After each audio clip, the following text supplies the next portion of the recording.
BOCW की, और BOCW की मीटिंग में कुछ बोर्ड ने महत्वपूर्ण निर्णय किए हैं। मैं उन निर्णयों के बारे में आपको बताना चाहता हूं कि जो रजिस्टर्ड होते हैं इस कामगार बोर्ड के साथ, उनमें जो हमारी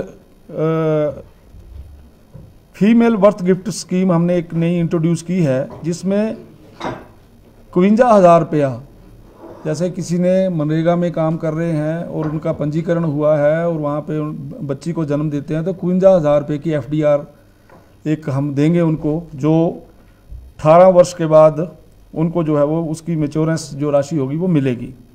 इसी तरीके से जो मेंटली रिटायर्ड चिल्ड्रंस हैं उनके लिए इस बेनिफिट स्कीम में 20,000 रुपया पर ईयर हम उनको देंगे। और इसी प्रकार से अगर हमारे विडो बेनिफिशरी है तो उस विडो बेनिफिशरी के लिए अलग से 1,500 रुपये पेंशन जो है उसको दी जाएगी। अगर हमारे मनरेगा के पंजीकृत या हमारे ये जो बिल्डिंग्स के जो पंजीकृत कामगार हैं उनका बच्चा अगर कहीं हॉस्टल में पढ़ता है तो उसको हम 15,000 रुपये से लेके 20,000 रुपये तक हॉस्टल की फैसिलिटी के लिए पैसा देंगे। और मुख्यमंत्री आवास योजना में जो आते हैं उनको मुख्यमंत्री आवास योजना में जो पैसा मिलना है उसके अलावा BOCW द्वारा 1,50,000 रुपया एक्स्ट्रा उनको मकान बनाने के लिए हम लोग देंगे इसमें। इसी प्रकार से पहले बच्चे जो हमारे बेटे और बेटियां स्कूलों में पढ़ते थे, कॉलेज में पढ़ते थे, तो उनके लिए हमने डिफरेंट पैसे रखे हुए थे। जैसे उदाहरण के तौर पर 1ली से 8वीं तक पढ़ने वाले बच्चों को हम लड़कियों को 8,000 रुपया देते थे एक वर्ष का पर मंथ, एक साल का, और लड़कों को जो है वो 5,000 रुपया देते थे। लेकिन अभी हमने इस सारे सिस्टम को बदल के लड़के और लड़कियों को एक जैसा, तो उसमें 1 से लेके 8वीं तक जो बच्चे पढ़ेंगे उनको 8400 पर एनम, 9th से लेके +2 तक पढ़ने वालों को 12,000 पर एनम, ग्रेजुएशन जो कर रहे हैं चाहे वो आर्ट्स में कर रहे हैं, कॉमर्स में कर रहे हैं और BBA में कर रहे हैं, उनको हम 36,000 रुपया पर एनम। इसी प्रकार से जो पोस्ट ग्रेजुएशन बच्चे करेंगे आर्ट्स और कॉमर्स में या साइंस स्ट्रीम के अंदर, जो आर्ट्स और कॉमर्स में करेंगे उनके लिए हमने 60,000 रुपया लगा रखा है। और जो ITI का कोर्स करेंगे उनके लिए 48,000 रुपया पर एनम हम देंगे। जो प्रोफेशनल कोर्सेज करेंगे, PhD करेंगे, रिसर्च का काम करेंगे, उनके लिए हमने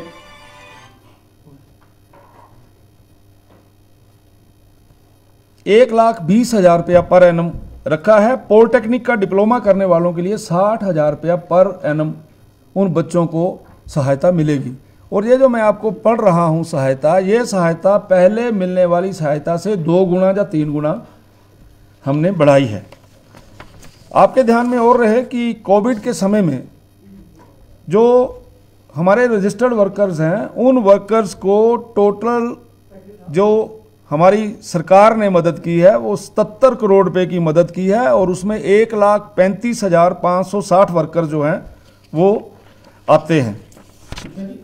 1,35,360 वर्कर्स आते हैं। आज के जो हमारी मीटिंग हुई है उसके जो महत्वपूर्ण निर्णय हैं और जो मैं आपके साथ साझा करना चाहता था, आज हम इकट्ठे हुए तो उसमें आपके ध्यान में रहे कि अभी हमने बसेस जो हैं वो नई चला दी हैं, इंटरस्टेट बसेस चला दी हैं। और उन इंटरस्टेट बसेस के लिए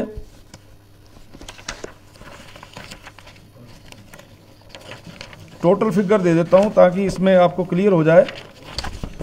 हमारी टोटल सर्विसेज जो चल रही हैं वो 3,719 हैं और विद इन स्टेट 3,011 हैं, इंटर स्टेट 708 हैं। और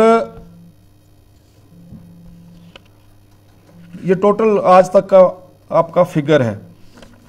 और ये आपके ध्यान में रहे कि 50% ऑक्यूपेंसी के लिए जो SOP बना है उसमें हम लोग कर रहे हैं।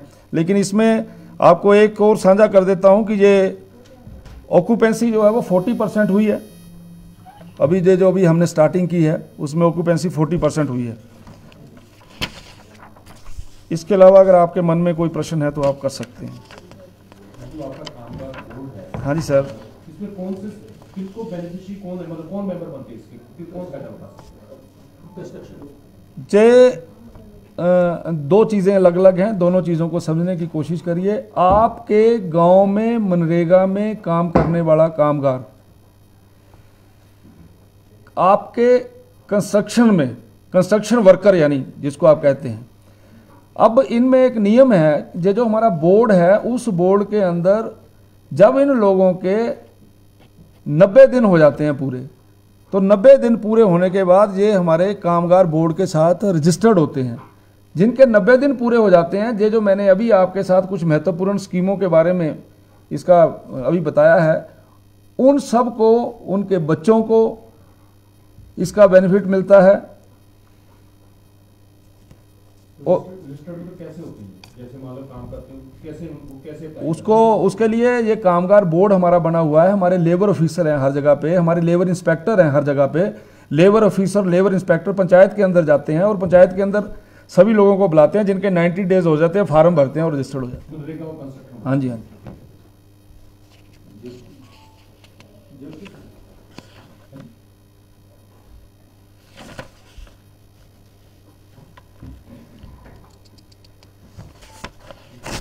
सर एक दिक्कत आ रही है, जैसे जिन्होंने लर्निंग लाइसेंस जो 6 महीने पहले बनाए, हाँ जी, हाँ जी, ठीक है, जिनके कोविड की वजह से जो है नहीं हो पाए, अब कंप्यूटर उसको जो सॉफ्टवेयर है वो नहीं ले रहा है, तो उसमें कोई फीस दे के, नहीं तो कोई 40 से 50 हज़ार लोग हैं जिनको दोबारा फीस फिर करनी पड़ती है। हमारे पास ऐसे केसेस आए हैं, हम कोशिश कर रहे हैं उसमें कुछ ना कुछ अमेंड करके उसको ठीक करें। अभी तक तो हम कुछ नहीं कर पाए, क्योंकि अल्टीमेटली आपको पता वो सारे का सारा मैकेनिज्म ऐसा बना हुआ है, तो उस कारण से उसमें दिक्कत आ रही है। लेकिन ये भी सच्चाई है कि उसके कारण लोगों के कईयों को दोबारा से वो सारा करना पड़ेगा। हम लगे हैं, विभाग एक्सरसाइज कर रहा है, कोई ना कोई उसका हल निकलेगा।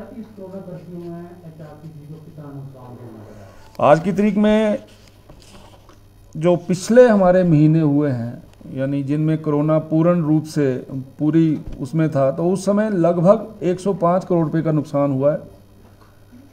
और ओवरऑल नुकसान में तो अगर हमने लाइबिलिटी सारी करनी हो तो 950 के करीब के कारण 950 करोड़ के करीब हम घाटे में चल रहे हैं, अलग अलग विषयों के ऊपर।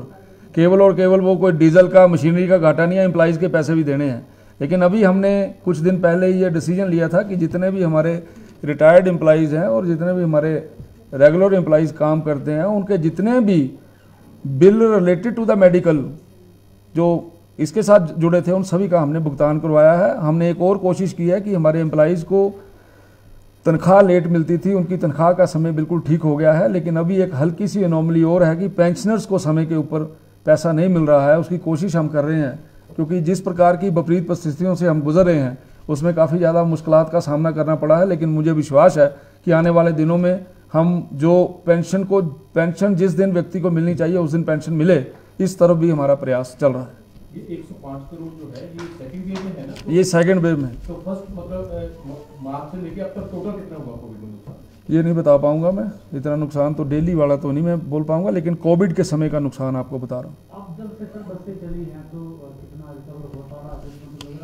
ये मैंने आपको बताया था कि अभी जो बसेज हमारी चल रही हैं और इनकी बसेज जो अप्लाइड हो रही हैं विद इन स्टेट सर्विसेज 1500, और जो आपकी बसेज अप्लाइड यानी ये 1200 के करीब हो रही हैं। और इनकी जो इनकम आ रही है 31 रुपये पर किलोमीटर आ रही है, और ऑक्यूपेंसी जो है वो 40% आ रही है। अगर इनकी 40% और 31 रुपये पर किलोमीटर आ रही है तो इसका मतलब वही हम घाटे में ही चल रहे हैं। खर्चा नहीं है, हम फायदा उस समय मानते हैं जिसमें 45 हो जाए। हाँ, ठीक है भाई, थैंक यू। मैंने लिखा दिए भाई साहब आपको, ये मैंने पढ़ के ही लिखाए हैं।